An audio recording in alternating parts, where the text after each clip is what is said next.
All right. Well, thank you so much for inviting the Samuel Proctor Oral History Program at the University of Florida to participate in this very auspicious occasion. It's so humbling and so exciting to be here to help commemorate the 64th anniversary of the Tallahassee bus boycott. My name is Paul Ortiz. I'm a professor of history and director of the Samuel Proctor Oral History Program at UF. And I'm just so excited to be here, to be the chance to work with my dear friend and colleague, Professor and Dr. Keith Parker, Dr. Larry Rivers, Shauna, and other amazing organizers of this event. So again, thank you for having us. I hope that we can say you're in for a real treat for our panel. In a few moments, you're actually going to hear firsthand oral history interviews read by students and staff of the Proctor program at UF.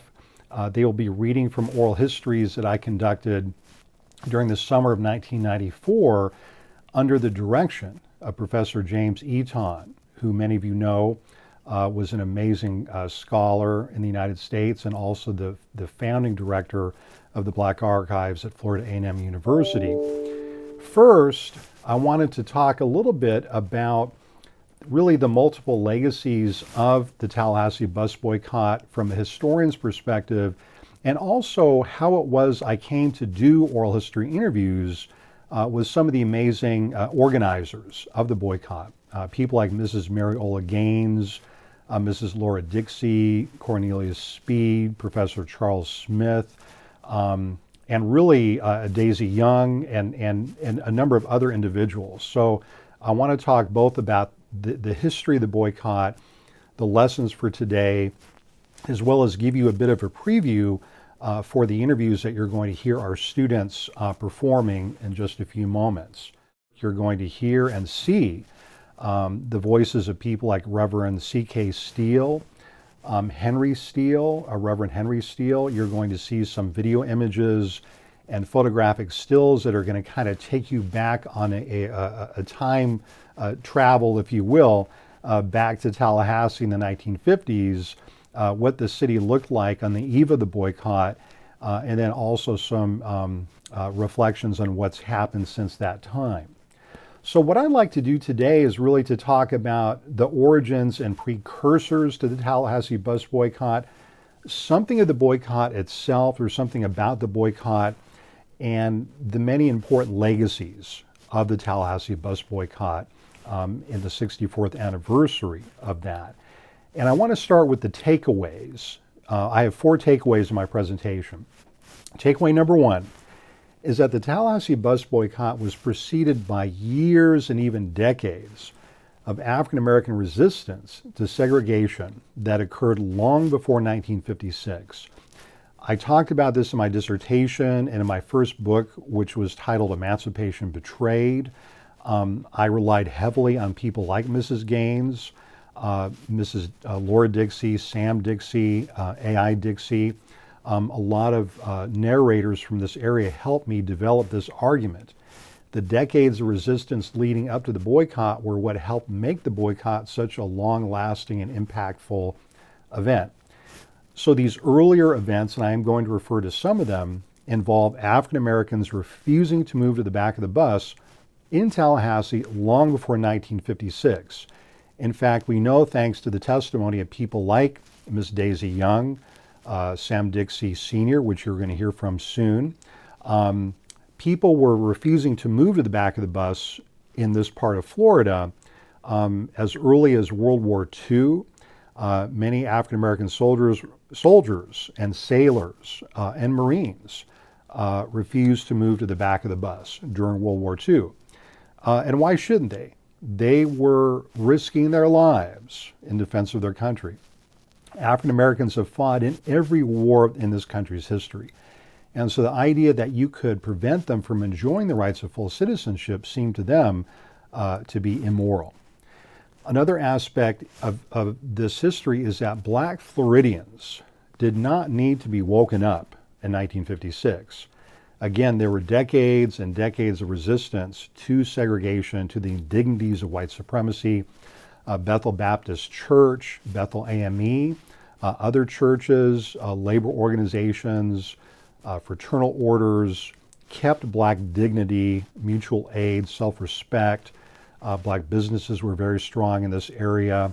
And so I just wanted to make sure that we remember that there was a life of democracy and civic engagement among black people before the 1956 boycott. Takeaway point number 2. The Tallahassee bus boycott involved the sustained mobilization of an entire community for over a year. And I want us to think about how challenging that is. Last year, one of our main speakers talked about how difficult it is to get 2,000 people into any kind of a setting today. Whereas during the bus boycott, if you look at photographs, there were literally hundreds of mass meetings. And I want us to think about the kind of work that takes for that kind of organizing to happen. And just because one was black doesn't mean that one supported the boycott. The boycott had to be organized. The main organization, of course, was the Intercivic Council, founded in 1956. When I interviewed Mrs. Dixie, and you'll hear an excerpt of that interview in a few minutes, she was still a member of the Intercivic Council, and this was in 1994. So that's an organization that lasted literally decades in Tallahassee. That was the main movement organization. There were others, but the Intercivic Council was kind of the umbrella boycott movement organization where people would meet, raise resources. There was always donations being taken. You had to collect money to pay for gas, to pay for cars, to help transport people, to help raise food and things like that. So another related point I want to highlight is that organizers here in Tallahassee learned very important lessons from their brothers and sisters in the Montgomery bus boycott that had occurred a year before. And we know that most historians are very familiar with the Montgomery bus boycott because of a young man by the name of Dr. Martin Luther King Jr. Well, Reverend C.K. Steele, as we know, knew Dr. King. And there were many people from Tallahassee that went to Montgomery during the Montgomery bus boycott and kind of saw the lay of the land, saw how people organized the boycott there and took those lessons to Tallahassee. Now, in turn, going back a year earlier, the organizers of the Montgomery bus boycott went to Baton Rouge, Louisiana, where there was a long, albeit unsuccessful bus boycott in that Louisiana city. So what I'm suggesting is that organizers were learning from each other in different southern cities how to organize a boycott, how to sustain community mobilization. That's the most challenging thing. How are you going to convince a person who has to make a 5 or 8 mile trek to their jobs to not take the bus? Are you going to tell them walk in the Florida sun? Think about that as an organizing challenge. You've got to find an alternative way to get that person to their job, to their family, to their church, so on and so forth. We know that the boycott involved organizing carpools, alternative transportation routes, because the police were always harassing you, right? It involved funding for gas and transportation expenses to keep the boycott happening. None of this happened organically. It had to be systematically created day in and day out. One of the jobs that Mrs. Laura Dixie had, by the way, as a rank and file organizer, was to go from bus stop to say, brother or sister, ma'am, sir, we are boycotting the buses. We ask you to not get on the bus until we win justice. And so imagine yourself as an organizer trying to make that argument to keep the boycott going. That's what you had to do every day, every hour.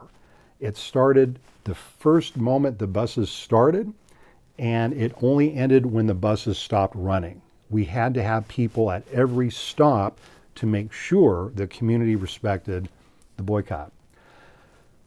So takeaway number 3, the bus boycott occurred in one place and one time, but it left a tremendous legacy that really contributed to the forward momentum of the Black freedom struggle and the civil rights movement.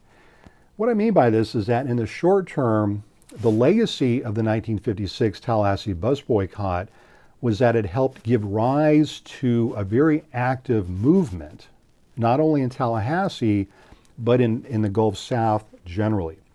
It paved the way for the creation of very strong Congress of Racial Equality or core civil rights movement chapters in Leon and in Gadsden counties, for example.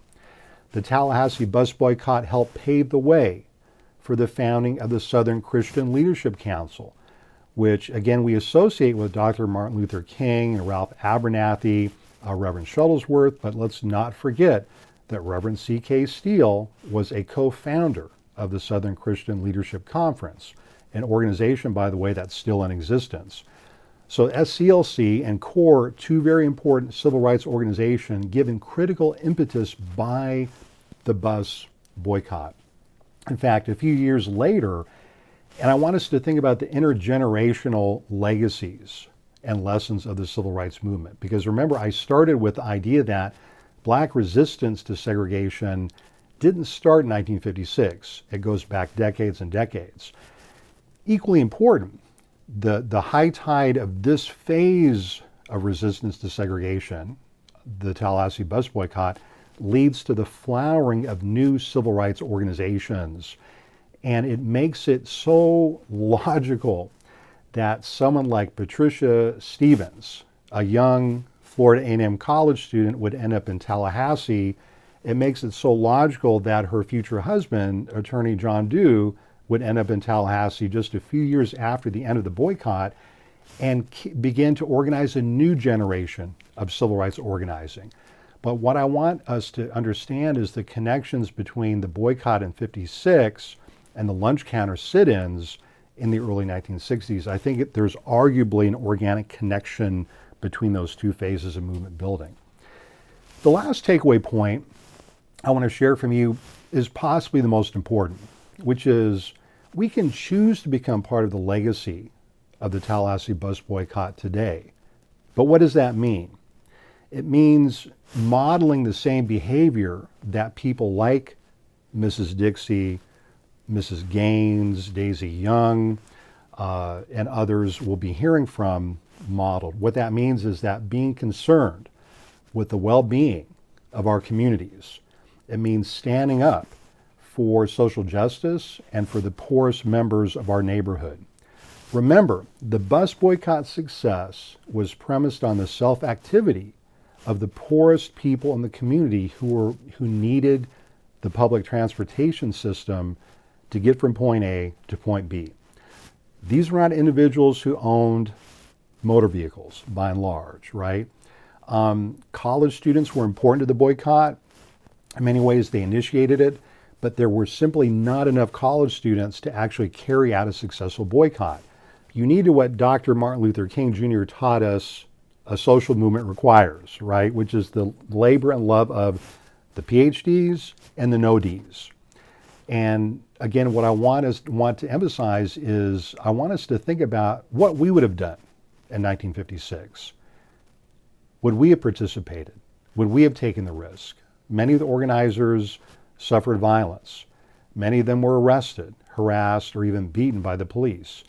Would we have had the courage back then to do what they did?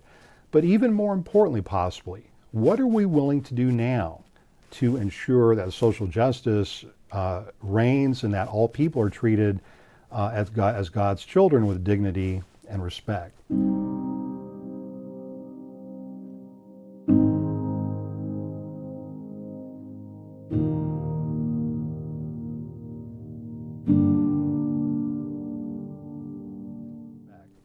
So I want to begin to moving towards a conclusion and to talk about how it was I came to Tallahassee in the summer of 1994 to do some of the oral histories that you're going to be hearing presently. So I was a grad student at Duke University. I was part of a big oral history project sponsored by the National Endowment for the Humanities, and it was titled Behind the Veil, Documenting African American Life in the Jim Crow South. And it involved sending graduate students like myself all across the South to do oral history interviews with African American elders in the early 1990s.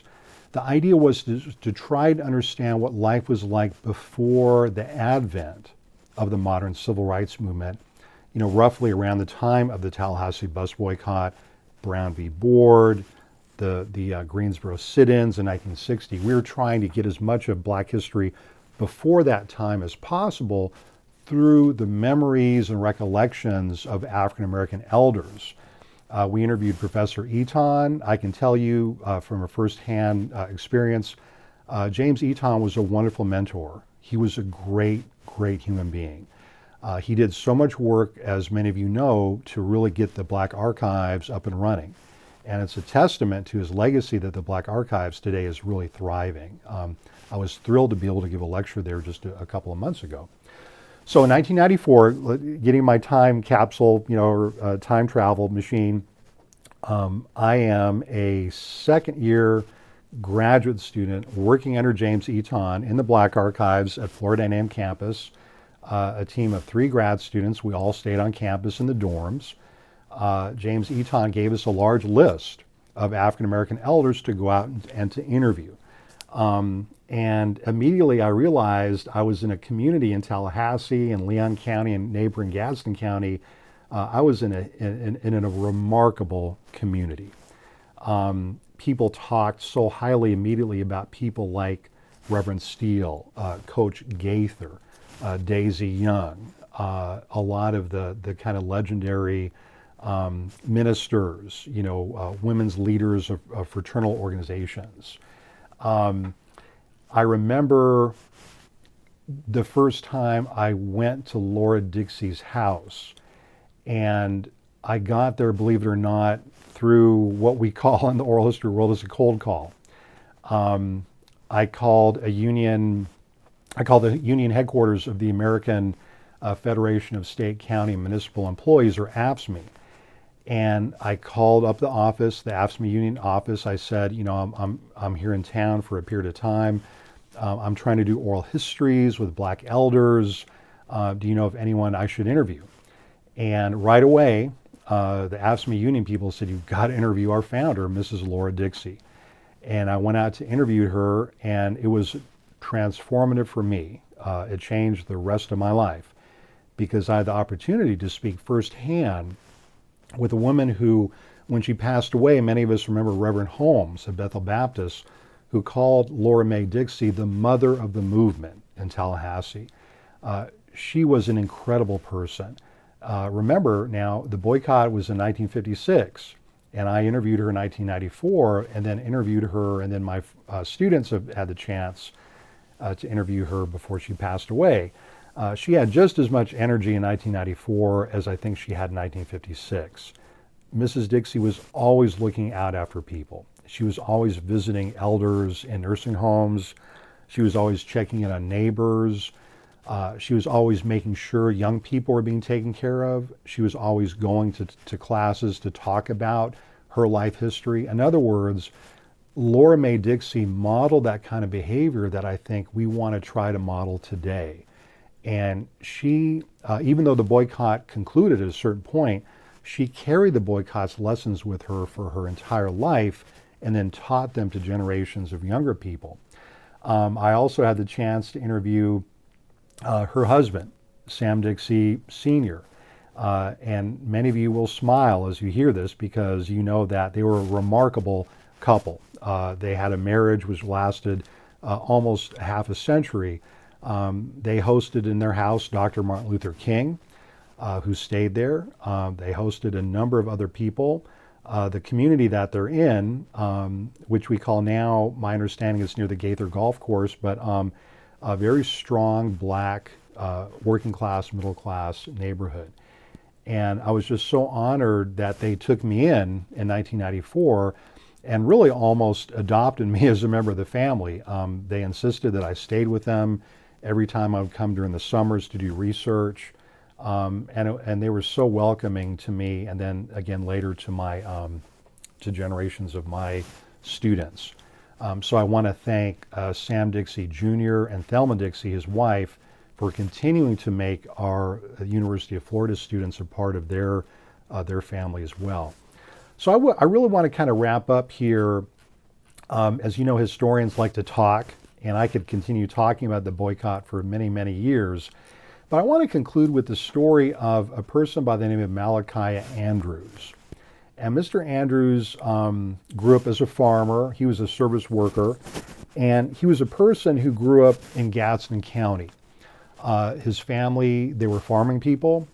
In his oral history, which is available now at the University of Florida, and I should say that all of the interviews that you're going to be listening to excerpts of in a few minutes, they're all going to be accessible, publicly accessible at the University of Florida, the digital collection.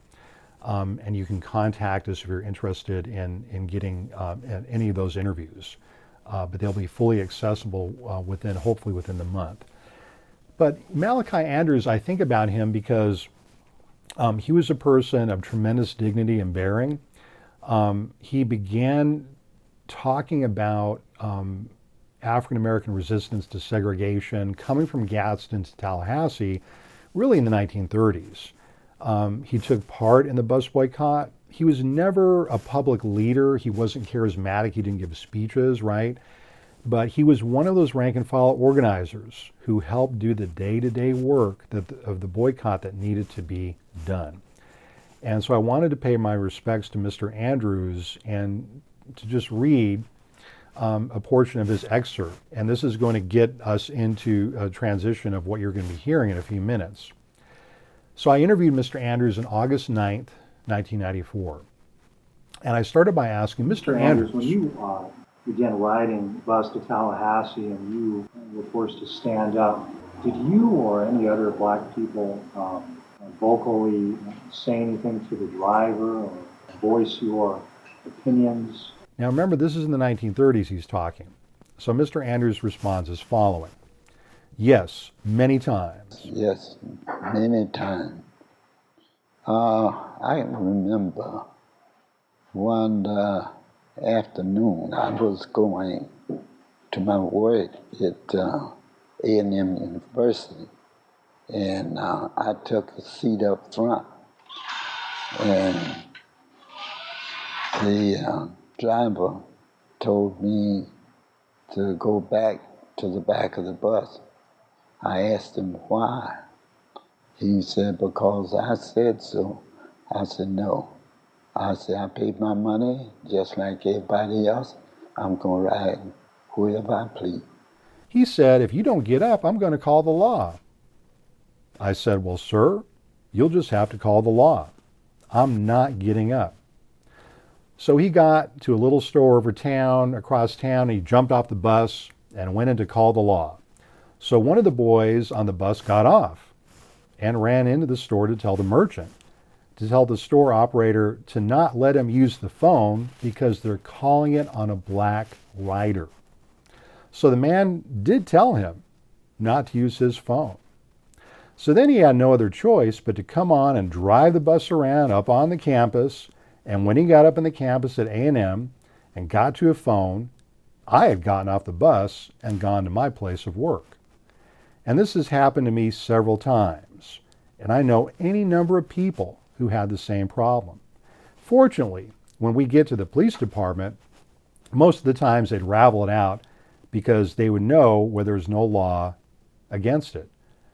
See, by this time, there wasn't even a law that said black people had to move to the back of the bus.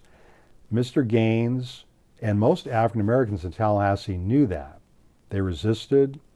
They stood up against white supremacy. And so when those college students took the stand that they did against segregation, an entire community was ready to get behind them and to organize the Tallahassee bus boycott.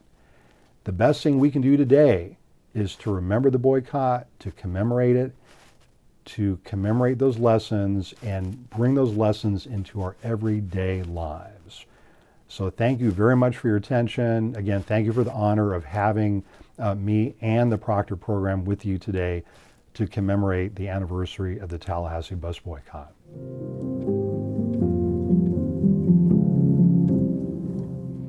Of course, you know that in December of 1955, there was a nationally publicized bus boycott in Montgomery, Alabama. Well, 5 months after the beginning of that, two co-eds from A&M were put off the bus because of sitting in the front, and because they refused to give their seats to whites, and they refused to give them their money back, and they were arrested. And it was from that incident that we organized the Inner Civic Council. First meeting we had as an interdenominational fellowship of ministers, what we call the Ministers Alliance, met at Bethel AME. I happened to be the president of the Interdenominational Ministerial Alliance at that time. We met at Bethel AME, and we took cognizance of the movement that had actually started on campus. Florida A&M students was involved.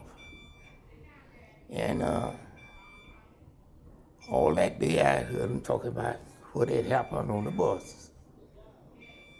So they said, we call it a mass meeting tonight at Bethel Baptist Church.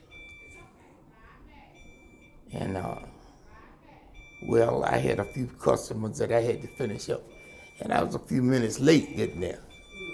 Dean Thomas, did you remember Dean Thomas? Mm-hmm. Dean Thomas and I walked in the church house together.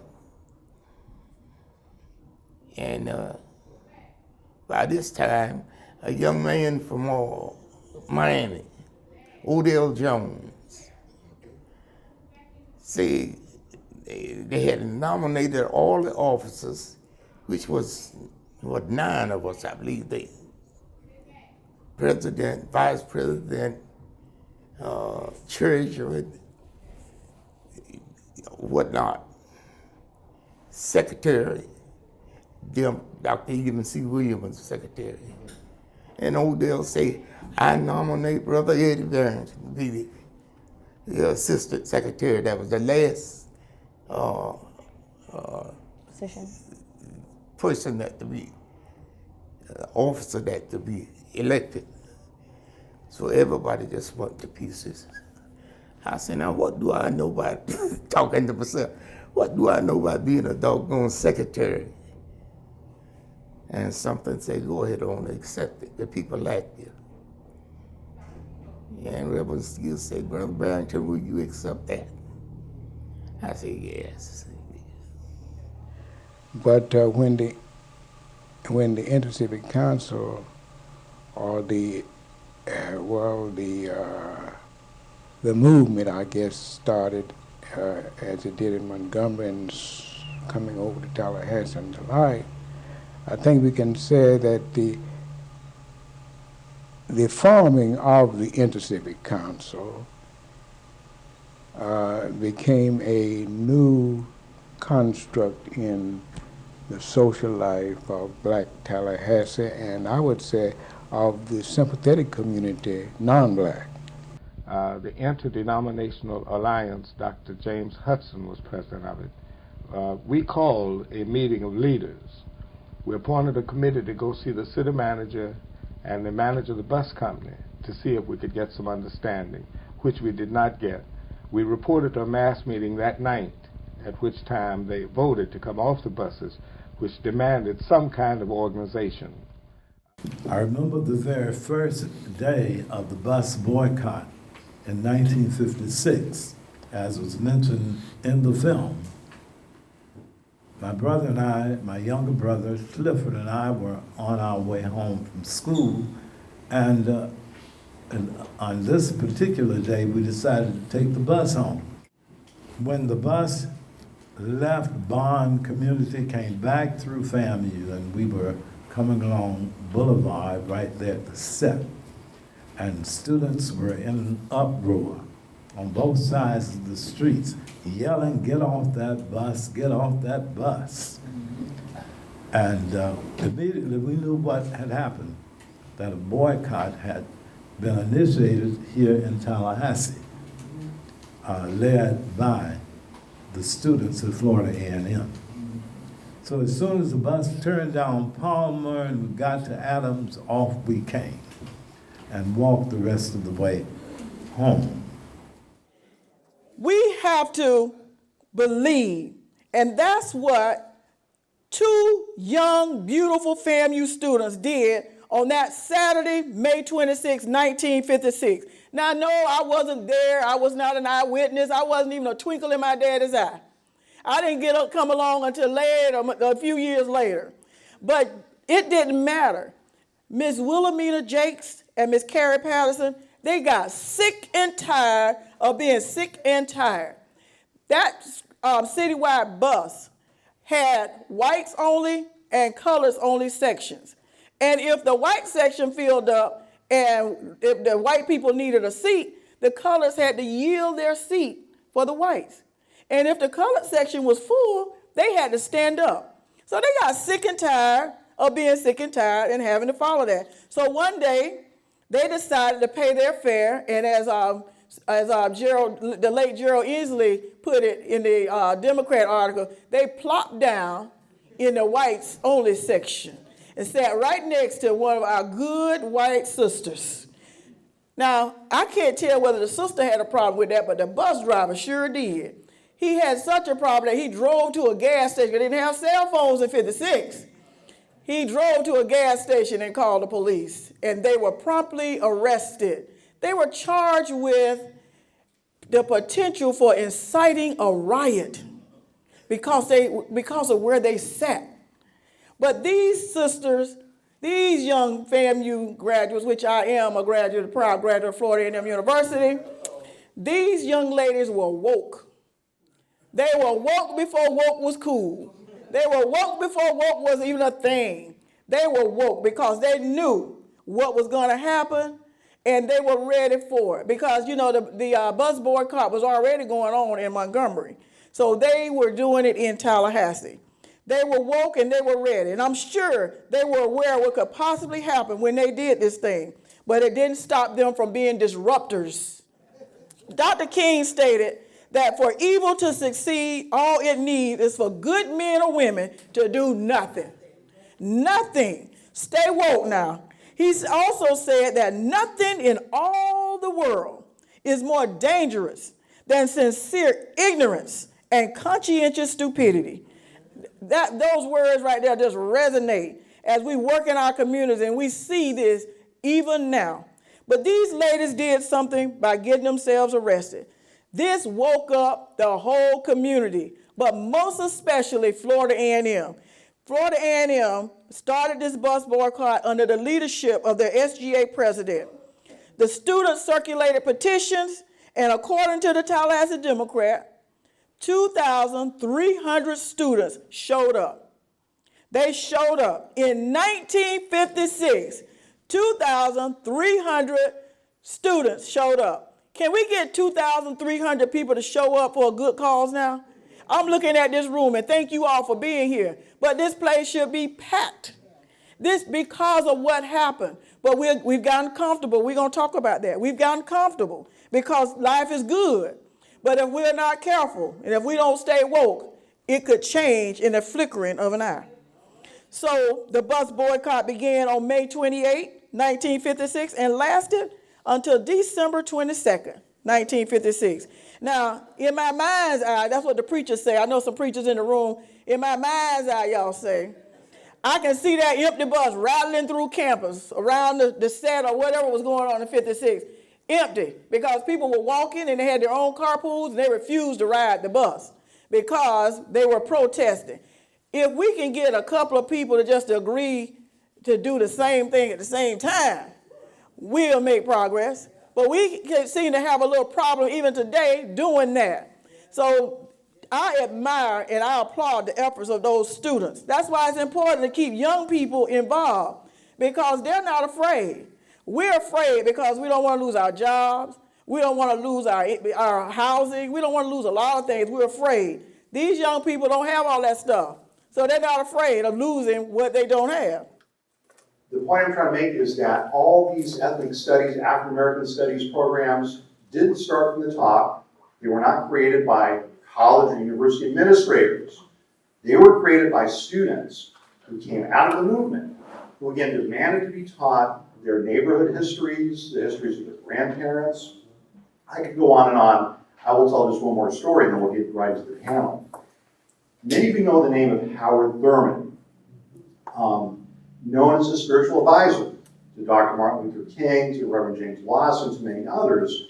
Howard Thurman was the first African-American dean of Marsh College, and many people gave him a lot of accolades. He deserved all those accolades. But he said, you know, when I think of who taught me to be a Christian liberation theologian, I had great education. You know, he knew Mordecai Johnson, he knew all the great religious leaders, theologians of that time. But he always said, Reverend Thurman always said, I credit my grandmother, who had been a slave in Madison County, as being my greatest educator. She never learned how to read or write. She would have me read the Bible to her growing up as a young boy, but she always forbade me. I was never allowed to read the Pauline epistles. Why not? Because that was the only part of the Bible that her master in Madison would allow to be read in plantation.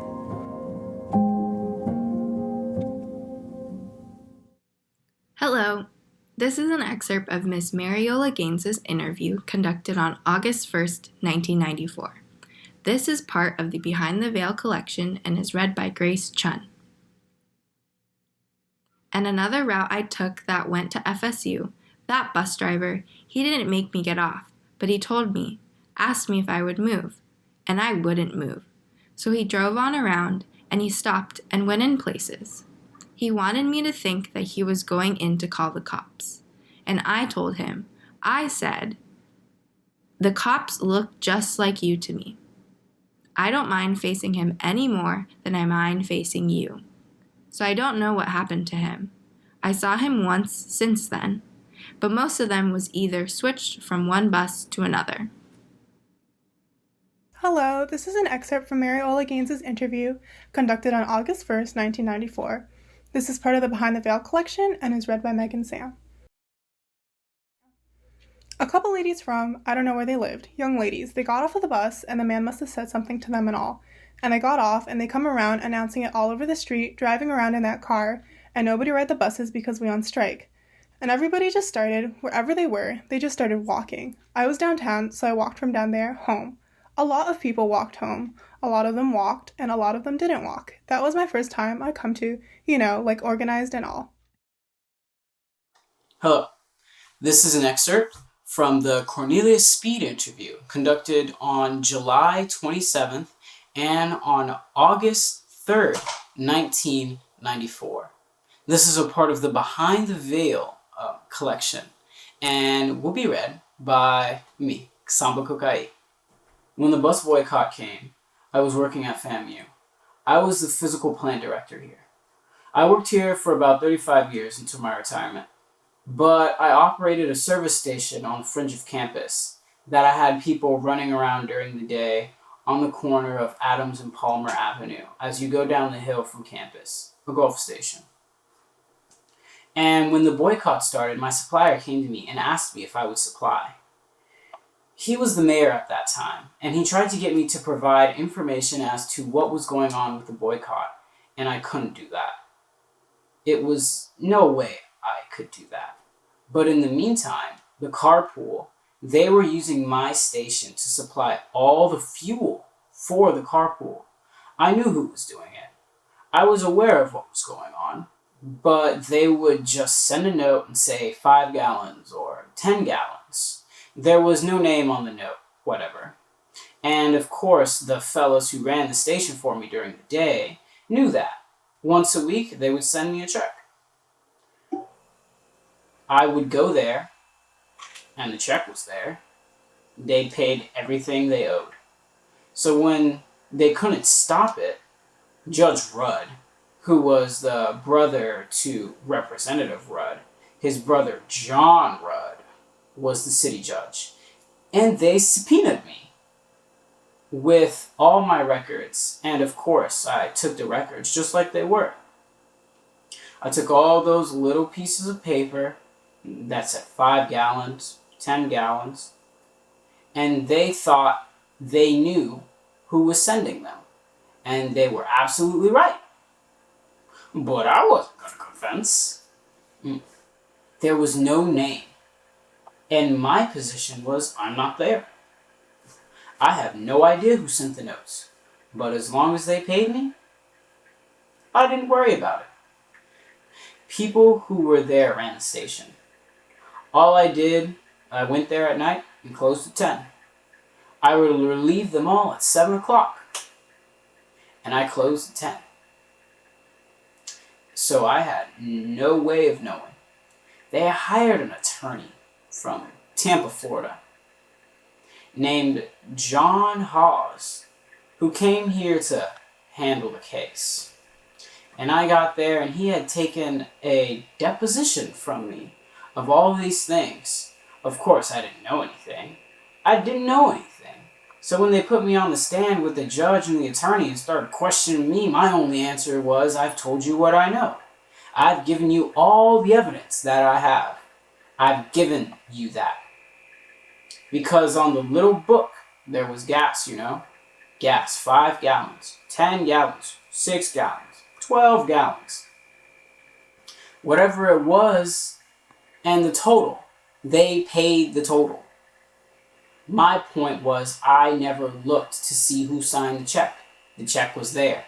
I just stamped it and deposited it. I never looked to see who signed it. I don't know who signed it.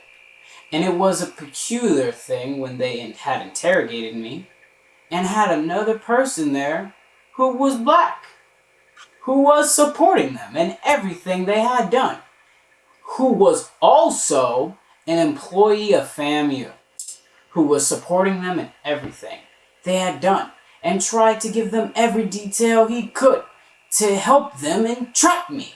But when it was over and they couldn't get anything, they had interrogated me for 2 hours almost and found they couldn't get anything. They dismissed me. And as I walked out, Attorney Rudd came to the door and said, "Cornelius, you're the damnedest liar I ever think I've met in my life." And I said, "Thank you, sir." I said, "Thank you, sir," and walked out. Hello, this is an excerpt from Malakia Andrews' interview. This is part of the Behind the Veil collection, and it's read by me, Charity Kelly. The old trail bus used to run from Tallahassee to Havana and Quincy, and when we would get on these buses, they would make us get up, tell us we can't sit there, and the big question was in my mind, how was it that I was paying my money like them and couldn't sit on the bus? And from that, we began to resent the action, and then they began to call the police and have us snatched off the buses and these types of things. Thank you. Hello, this is an excerpt from Mariola Gaines's interview conducted on August 1st, 1994. This is part of the Behind the Veil collection and is read by Megan Sam. He didn't try to physically move me, he just stood there and talked to me. I went over there and pretended he was calling the policeman. But he didn't call them though, then, and when he did go back over there, they were going back over there and calling them, so I think he must have called them that time. He told the policeman to come on down there, and the policeman came down there to make me move, but you see, I didn't move. And when the policeman got there, he asked me why I won't move. I asked him why did I have to move. He didn't tell me, so I just sat on down. And I told the bus driver I'm not getting off of this bus until I get where I'm going. Hello, this is an excerpt from Laura Dixie's interview conducted on October 10th, 1994. This is part of the Behind the Veil collection and is read by me, Elizabeth Rios Brooks. Laura Dixie says, Mrs. Gaines and I had a run-in with the bus driver who tried to put me off the bus that I was sitting inside. Miss Harris was the director of nursing at A&M. She was a real fair lady, so she was white too. I knew Miss Harris, and I got on the bus and I sat beside Miss Harris. And I saw he kept looking in the mirror. And so he stopped the bus and he said, you're going to have to move. I said, why do I have to move? He said, well, you know, white and black, don't sit together on this bus. He said, well, if you don't move, I'm going to have to call the law. I said, well, you do what you have to do, and I'll do what I have to do. And so he got off the bus, and I didn't move. And so he got back on the bus. I guess he thought that when he got off the bus to go towards the phone, I was going to get up. But I didn't get up because I was sitting there talking to Miss Harris, because I knew Miss Harris. So when he came back, well, I'm going to have to call the law. And then Miss Harris said, well, looky here. Go and drive the bus, she said. I know her. I'm not white. And he was so embarrassed. And about 2 months later, I had to admit a patient. I was working at TP Hospital. I had to admit a patient. And when I went to admit a patient, who's sitting up there to be admitted but him? Thank you. Hello, this is an excerpt from Laura Dixie's interview conducted on August 5th, 1994. This is part of the Behind the Veil collection and is read by me, Isabella Oliver. I said, if I can get the floor, I want to get the floor for the first time that night, and I did. I laid my little speech before why we should let Reverend Steele go for the good of what he was doing, and not only for Tallahassee, not only for Bethel, for the whole entire nation, because he was going all over the country raising money because they were going through a struggle with the bus boycott. They had the carpool going and they had to raise money, and Steele was going off raising money, bringing it back here, and some of those deacons didn't want him to do it. And they were trying to railroad him out of that church. But the people that night, when I got the floor, and I showed the people what the benefit now, though, that they listened to me, I told them, I don't need a preacher. I got to dictate to where they were going and how. What he is doing is helping the whole entire nation of the Black people. And they threw them recommendation out what the deacons brought in that night. They said, let's discuss. And the women took the floor and they ate them deacons and they ate them up. Hello, this is an excerpt from Mrs. Mariola Gaines' interview conducted on August 1st, 1994. This is part of the Behind the Veil collection and is read by me, Charity Kelly. Dr. Ortiz, Mrs. Gaines, you said on the first incident with the bus, when you refused to move to the back, you called Reverend Steele. Mrs. Gaines, no, someone else called Reverend Steele. Some lady was standing across the street. One of the members of his church was standing across the street and saw what was happening. The bus stood there so long. And so after they told her he was trying to make me get off, and I couldn't get off, most of the bus thought I should move. And so since she went and called Reverend Steele, and he called the manager of the place, and I never seen that man before. I don't know what happened to him. Dr. Ortiz. So Reverend Steele called the manager of the bus, Mrs. Gaines, of the bus, and him that his manager are not being treated right, and he wanted to do something about it. Thank you. Hello. This is an excerpt from Mariola Gaines' interview conducted on August 1st, 1994. This is a part of the Behind the Veil collection and is read by Sandra Romero. And so the other was about 6, I think, and the bus driver made me move my seat because I wasn't supposed to be sitting with white folk. That's what he said.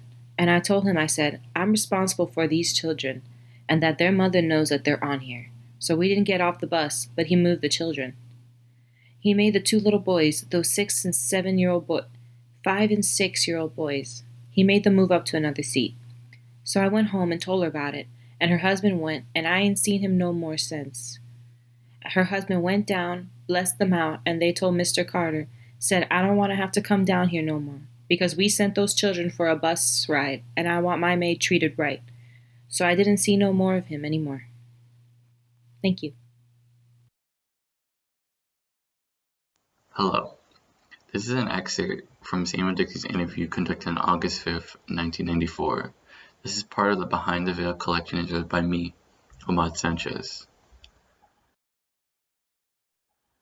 Like I said, I had a lot of crucial experience by being a man. I guess my mind recall, I was coming out of Wilmington, North Carolina, in 1942, coming home at the early age of about 21 and 22, and coming home on a 4-long coming out of Wilmington. The bus was loaded, and I was there, was one seat vacant, and that was beside a white girl, and some white soldiers, some white sailors, was sitting behind her, and one seat was vacant. I was right with my hand up on the rail, trying to hold on. Had over 300 miles to come to Tallahassee, and she looked up. She said, "Soldier, sit aside me," and I sat down.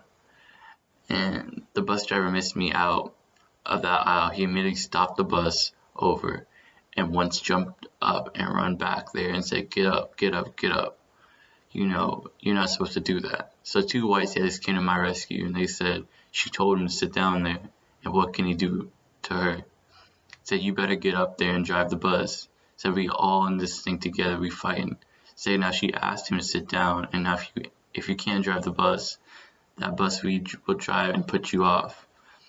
That's what they told him. They said, "Sit down, soldier." They pushed both of me to sit down. I was going to get up because I knew to obey. They said, "Sit down, we're with you. You don't worry about it."